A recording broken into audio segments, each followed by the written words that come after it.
The evening rain was a cruel curtain isolating the scene. In the harsh, dim wash of a single security lamp, the quiet, grey-muzzled K9 lay still against the black asphalt, not moving, not barking, just enduring. A passing deputy, his face pale with grim realization, was already on the radio, his voice strained as he called for backup, and for the sheriff. That low, gut-wrenching moment of discovery is the price we pay when cruelty forgets its boundaries, when reckless hands decide that a gentle, older creature is nothing more than a momentary target. You can already feel the tension, the sheer violation. For anyone who believes in the unspoken code of honor, the commitment to protect the vulnerable, this image is a gut punch. And for the men who left him there, injured and alone, the storm was just beginning. They had no idea they hadn't just struck a dog, they had struck a legend. They had assaulted a decorated hero, a member of the sheriff's family who had faced down fire and bullets, a silent guardian who was the very reason the sheriff was still alive to enforce justice. We're going to journey into a small town where the line between right and wrong is drawn sharp and clear. This is a story about the true meaning of courage, the profound depth of loyalty, and the explosive moment when a sheriff's protective fury descends upon those who mistook quiet strength for weakness. Get ready to witness how quickly arrogance dissolves when the price of disrespect is levied by the man who knows the meaning of sacrifice. If you believe true loyalty deserves recognition, tell me where you're watching from, what town or country, in the comments below. We need to remember stories like this. The evening rain was a steady, cold drumbeat against the corrugated tin of the old depot. In that rural, dimly lit parking lot, the light fought a losing battle against the encroaching darkness, illuminating only the slick, black asphalt and the steam rising from the wet ground. It was the kind of desolate place where quiet deeds, good or bad, could happen unseen, and where the silence usually held more honor than noise. But tonight, that silence had been violently shattered, leaving behind a profound and disturbing stillness that gripped the scene like frozen wire. Deputy Hayes, pulling up on a routine patrol that felt suddenly too slow, saw the shape. First, not moving, small against the backdrop of an abandoned feed store, a senior K9 lay wounded. The way the dog was settled, almost resignedly, confirmed the worst fear. This wasn't an accident. This was a calculated, hateful act, a punch delivered not just to an animal, but to the very soul of a community that believed in protecting its quiet defenders. Hayes grabbed his radio, the urgency in his voice a raw, sharp thing. He knelt cautiously, the wet asphalt soaking his trousers, trying to assess the damage without causing more pain. The K9, a grey muzzle catching the faint overhead light, lifted his head just slightly, offering a silent acknowledgement that spoke volumes about his ingrained courage. There were no aggressive barks, no desperate cries, just the patient dignity of a creature enduring an undeserved cruelty. Hayes knew immediately who this dog was, and knew exactly how much trouble was about to descend upon this stretch of forgotten road. It's easy to forget that the protectors in our lives often walk among us without demanding attention, whether they wear a badge or a collar. They are the quiet sentinels, the ones who stand between the peace we cherish and the chaos we try to ignore. If you value that kind of unspoken courage and the dedication of those who defend their family and their community, take a moment right now and hit that subscribe button. It ensures these vital stories of true justice and profound loyalty keep reaching good people like you. Miles away, the sheriff, whose name we know only as a tight knot of controlled fury, heard the crackle of the transmission. The siren on his heavy cruiser, usually reserved for the most desperate alarms, began to scream, a ragged sound of pain and intent echoing off the soaked concrete walls of the county seat. Every pump of the gas pedal was fueled by a realization that transcended simple duty. This was personal, deeply personal, and the cold realization of violation hit him harder than any bullet he'd ever dodged. He pushed the engine hard, the patrol car hydroplaning momentarily on a stretch of wet highway, but his focus remained laser-like. He wasn't just responding to an assault, he was racing towards a piece of his own heart, a member of his family who had asked for nothing and given everything. The rain pounding his windshield felt like the drumming of an accusation, demanding swift and uncompromising accountability, for those who choose violence over decency. Back at the lot, Hayes had managed to position himself as a protective shadow. He kept scanning the perimeter, knowing the perpetrators hadn't been gone long. There's a particular kind of evil in striking the defenseless, an absence of honor that marks the men who commit it. And Hayes felt the hair rise on the back of his neck as he waited for the cavalry, the one man who could possibly handle the emotional devastation of this discovery. The cold certainty that violence, fueled by recklessness and arrogance, had chosen this specific night and this specific dog, was a testament to the fact that evil rarely checks credentials before it strikes. It simply seeks vulnerability. But they had mistaken quietness for weakness, and they were about to learn that sometimes the quietest souls carry the deepest reserves of courage and are connected to the most powerful wells of influence. The K9 shifted, a low whimper escaping him, and the deputy gently reassured him, keeping his hand near but not touching the injured flank. The dog's eyes, intelligent and weary, seemed to look right past Hayes, down the slick road, anticipating the powerful engine that was now just seconds away. He was waiting for his handler, his partner, his human. Then the siren was no longer a distant shriek.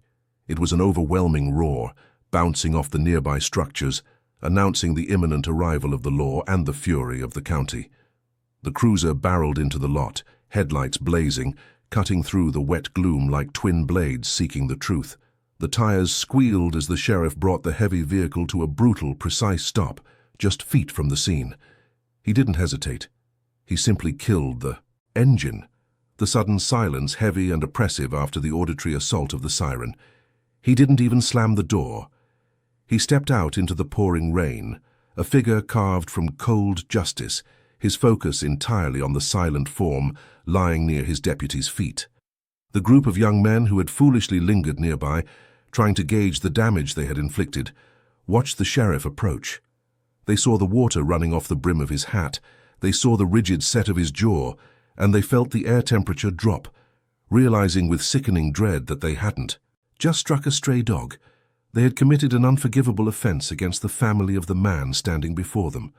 To understand the weight of that moment in the rain-drenched parking lot, you have to look beyond the scene and back into the sun-dusted warmth of the sheriff's office, a place where history and honor settle like fine dust on every shelf.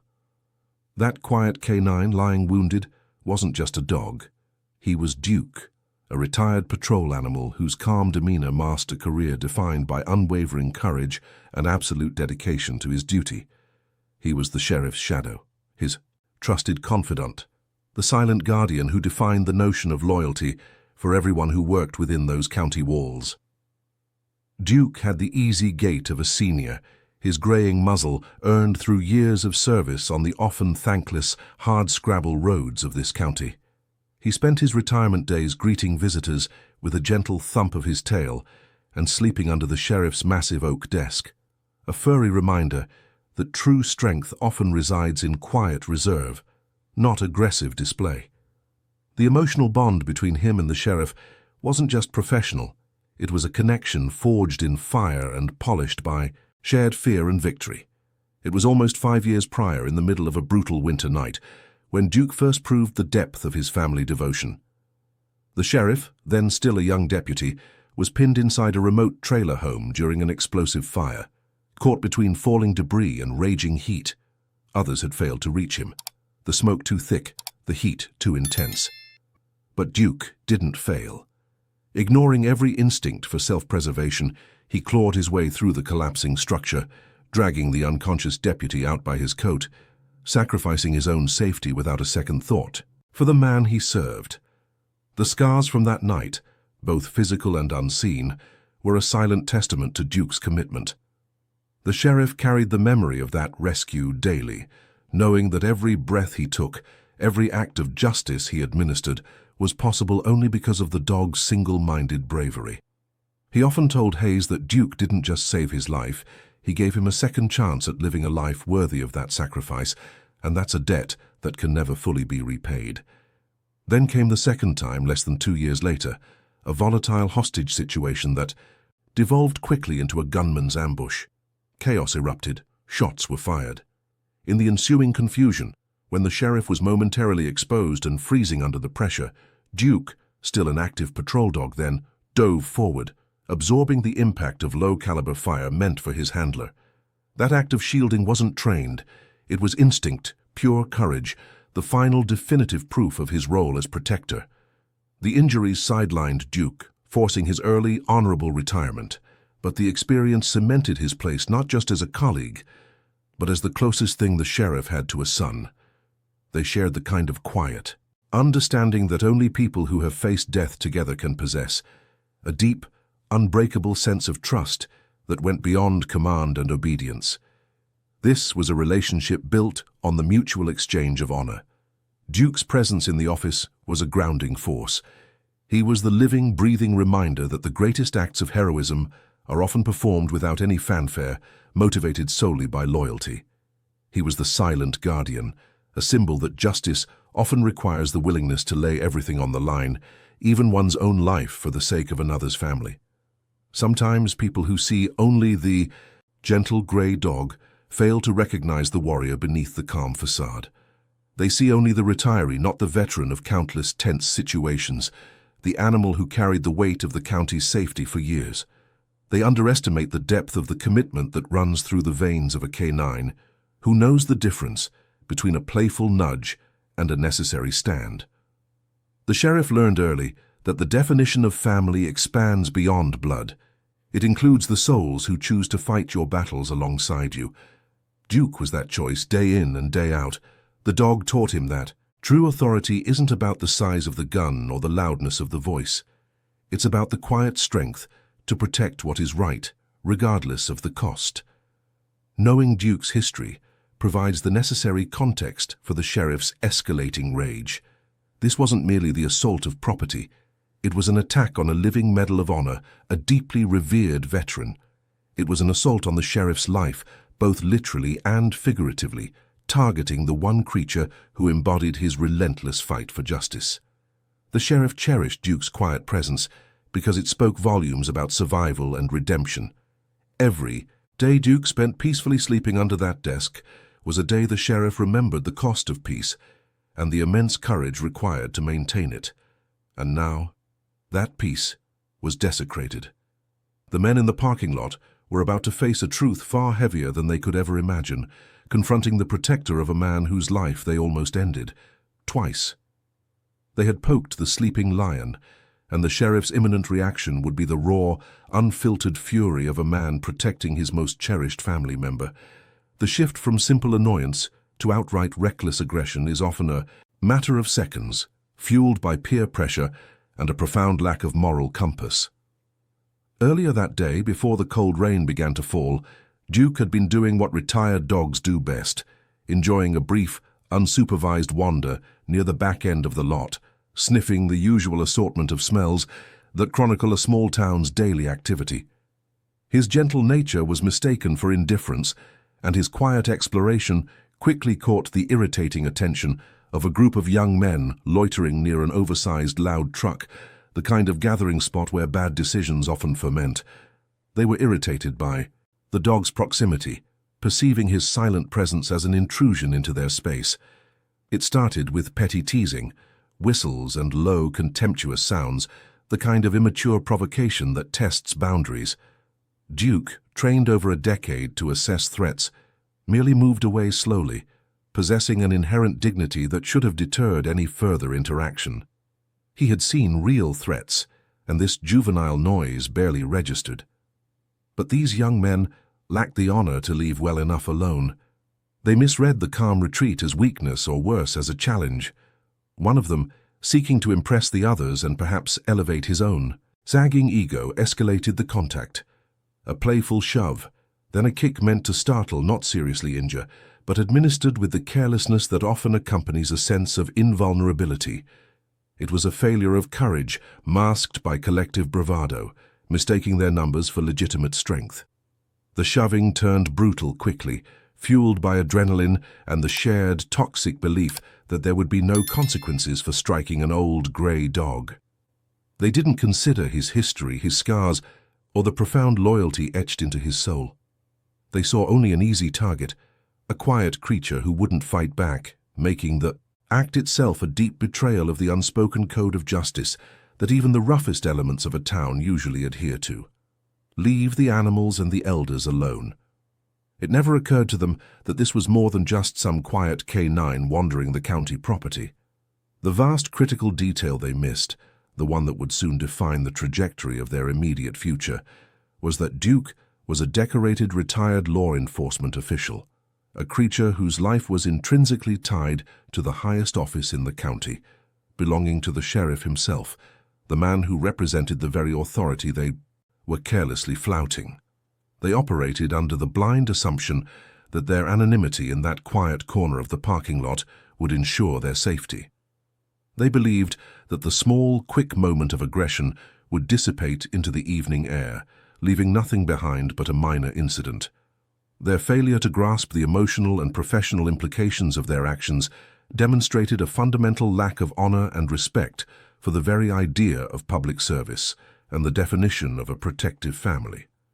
The violence was swift, reckless, and wholly unnecessary, culminating in the critical blow that sent Duke sprawling onto the cold, wet pavement, leaving him injured and disoriented.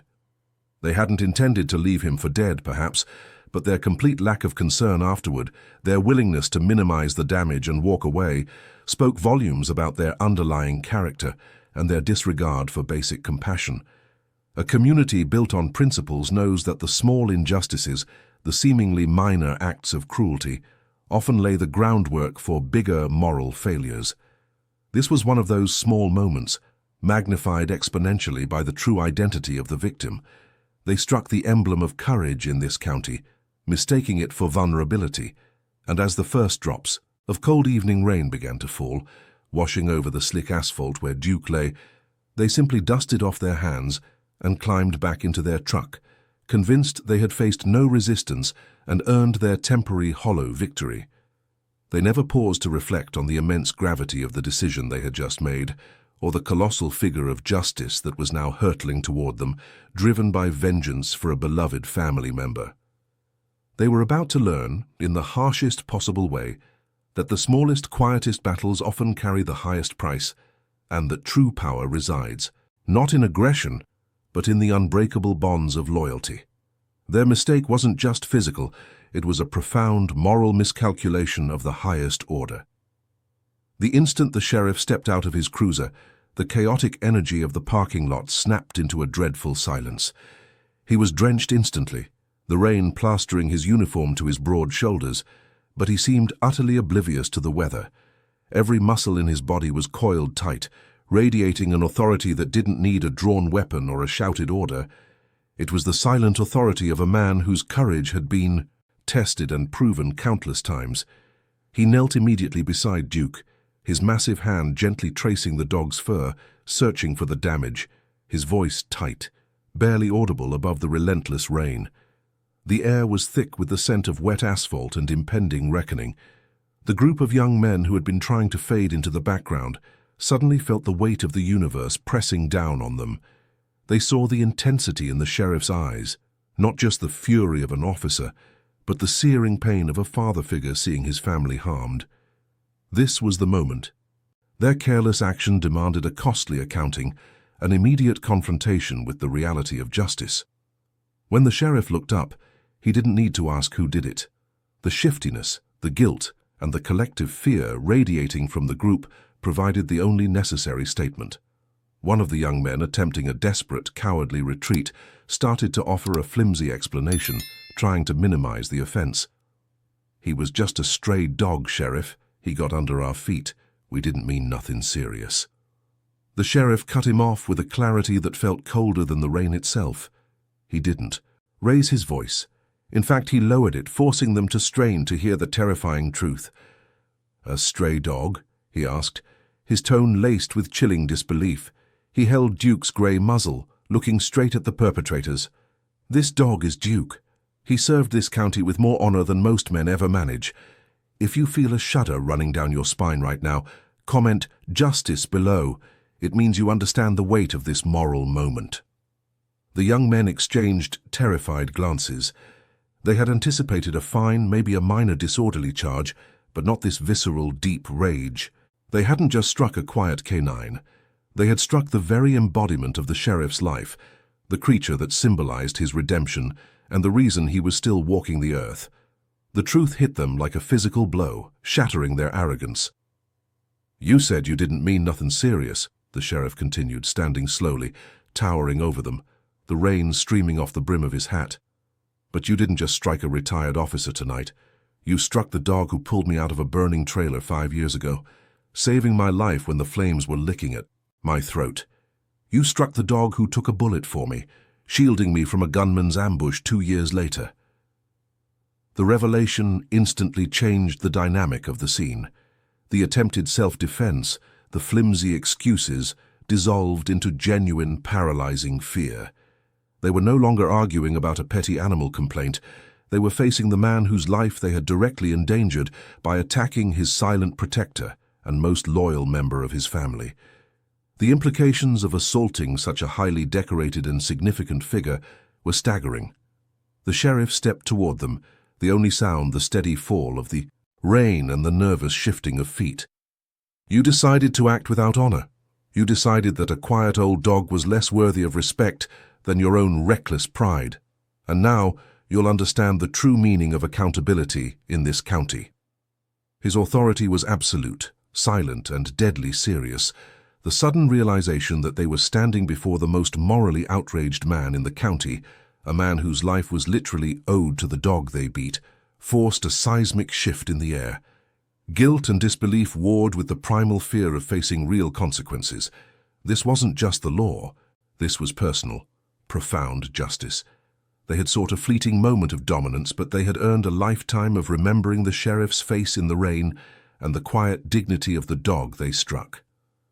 The silent guardian had been attacked, and now the human guardian was responding with the full weight of his badge, his heart, and his history.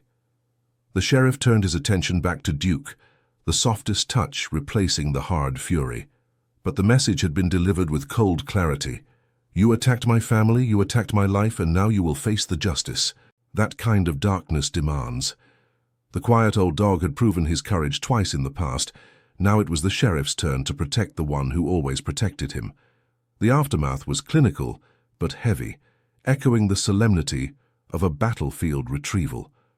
Authorities quickly moved in, taking tight statements from the bewildered perpetrators and gathering necessary evidence, ensuring that justice would be served comprehensively and swiftly. The sheriff delegated the procedural work, his attention focused solely on the wounded canine. Duke was carefully loaded into a unit and rushed immediately to the veterinary hospital, the blue lights cutting through the lingering darkness of the small town, promising recovery and restoration. For the sheriff, the world had momentarily shrunk to the space occupied by his partner's trembling form.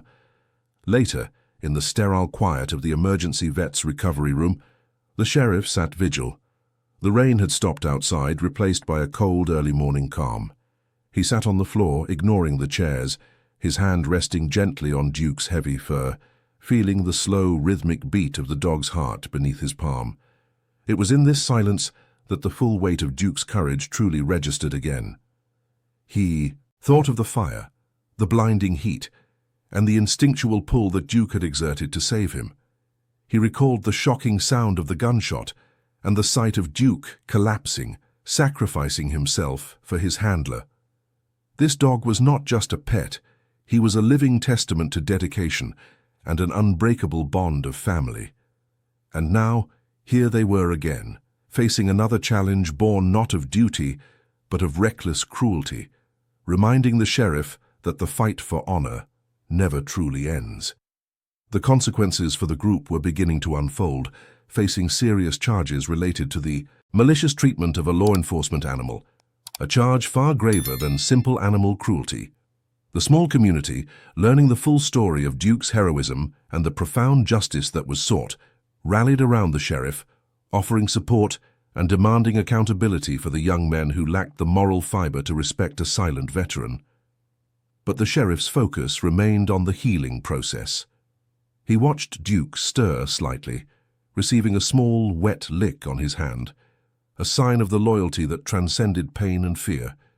It was a silent reaffirmation that their bond remained intact, stronger than any act of violence. The physical healing would take time, requiring patience and care, but the emotional wound began to close in that quiet moment of shared recovery. He understood then that true heroes rarely seek the spotlight. They don't perform for applause or demand recognition. They simply act, driven by an innate sense of rightness and deep, unshakable courage.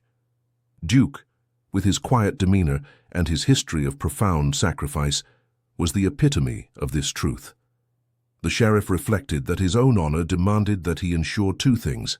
First, that Duke recovered fully, receiving the best care available, and second, that the young men who committed this act faced the complete and uncompromising consequence of their moral failure, teaching them that vulnerability is not an invitation to violence. He gently scratched behind Duke's ears, remembering the lessons the dog had taught him about trust and devotion. He realized that the quiet moments, the shared drives, the afternoon naps, the unblinking watchfulness, were just as important as the harrowing rescues. They formed the foundation of their family and defined the kind of justice he strived to uphold daily. This incident, born of darkness, became a powerful reminder that heroes don't always need sirens, flashing lights or badges to demonstrate greatness. Sometimes they walk quietly at our side, their loyalty an invisible armor against the world's indifference, asking only for respect and love in return for their ultimate devotion. The recovery wasn't just physical, it was a societal healing, a re-establishment of moral boundaries. Duke's bravery had always been evident, but now his story served as a lighthouse for the community, illuminating the power of selfless courage and the unwavering pursuit of justice. As the sun finally broke through the clouds, casting a hopeful light through the hospital window, the sheriff remained seated, his silent promise made to his partner, "You saved my life twice, Duke, and I will ensure your honor and your safety are protected always." That quiet commitment, born of deep love and profound respect, was the truest form of justice. We've seen how quickly the scales of justice can tip when the truth is revealed, and how brittle arrogance can become in the face of true honor. The sheriff stood in the pouring rain, not just as the law, but as a man defending his family, his history, and his second chance at life, all embodied in a quiet, gray-muzzled K9, named Duke. Doesn't this whole sequence make you stop and think about the quiet heroes in your own life? The ones who show up without fanfare, whose loyalty is an unshakable bedrock? Where does your heart draw the line when the defenseless are harmed? Do you have the courage to stand up for the unspoken codes of respect and dignity that hold a decent society together? The healing journey for Duke was long, but his spirit was unbroken, a powerful lesson in resilience. And the men who mistook his gentle retirement for weakness learned the irreversible cost of a moment's cruelty, facing the full relentless weight of the law, a justice measured not just by statute but by the heart of the sheriff they offended. This story, more than anything, confirms that true power isn't about dominance. It's about the unbreakable bonds of loyalty and the silent courage to protect what truly matters. We are all safer when we remember that some heroes walk on four paws, and their honor should never be questioned. If this story resonated with you, if it reminded you of the silent protectors in your own life, I urge you to stay connected to this community. Subscribe. Now help us keep bringing these profound truths to light, ensuring that stories of selfless courage and unwavering justice are never forgotten.